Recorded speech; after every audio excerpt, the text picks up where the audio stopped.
নমস্কার বন্ধুরা, মোহিনীজ ড্রিম জোনে আপনাদের সবাইকে স্বাগত। তো আপনারা হয়তো ভাবতে পারেন মোহিনীজ ড্রিম জোন কেন বলে। তো আমাদের একটা ইউটিউবে চ্যানেল আছে, যে চ্যানেলের নাম হচ্ছে মোহিনীজ ড্রিম জোন।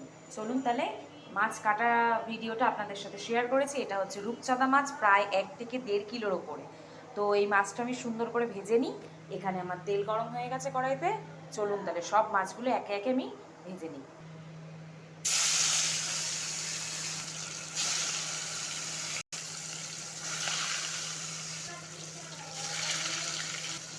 দেখুন সব মাছের পিসগুলো কিন্তু মা দারুণ করেছে। এই সুন্দর করে পরপর সব সাজিয়ে দিলাম।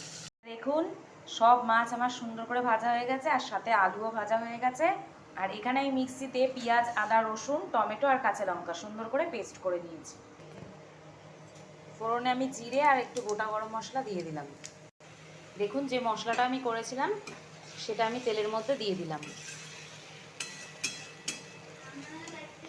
দেখুন আমি পরপর একটু দিয়ে দিয়েছি। ছোটো চামচের 1 চামচ জিরের গুঁড়ো, তারপরে হলুদ গুঁড়ো, নুন আর লঙ্কা গুঁড়ো, আর সামান্য 2-1 দানা চিনি।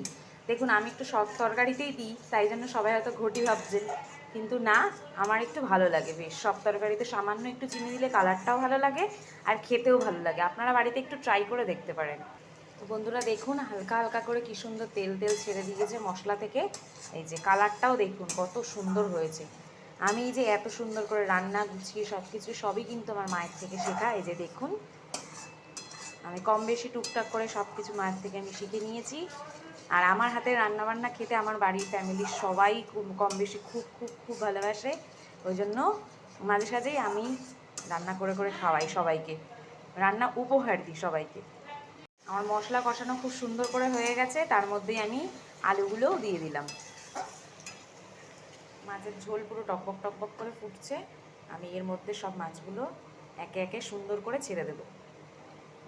এই যে দেখুন একটা একটা করে আমি সব মাছ পুরো ঝোলের মধ্যে সুন্দর করে সাজিয়ে সাজিয়ে সব দিয়ে দেব। সব মাছ দিয়ে দিয়েছি, এবার আস্তে আস্তে ফুটছে। আমার মাছের ঝোল কিন্তু কমপ্লিট বন্ধুরা। এবার একটু সামান্য গরম মশলা দিয়ে নামিয়ে দেব। চলুন তাহলে নামিয়ে নিই। ওপর থেকে গরম মশলা দিয়ে আমি সাজিয়ে নিয়েছি আজকের মাছের ঝোল।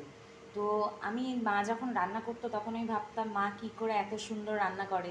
তো মার মতো হয়তো হয় না অত সুন্দর, কিন্তু আমি চেষ্টা করি মার মতো করে করার। তো কেমন লাগলো পুরো ভিডিওটা, আর কিছু যদি শিখতে পারেন এখান থেকে অবশ্যই একটু কমেন্ট করে জানাবেন। আর এভাবেই পাশে থাকুন, পরের কোনো ভিডিওতে আবার আপনাদের সাথে দেখা হচ্ছে।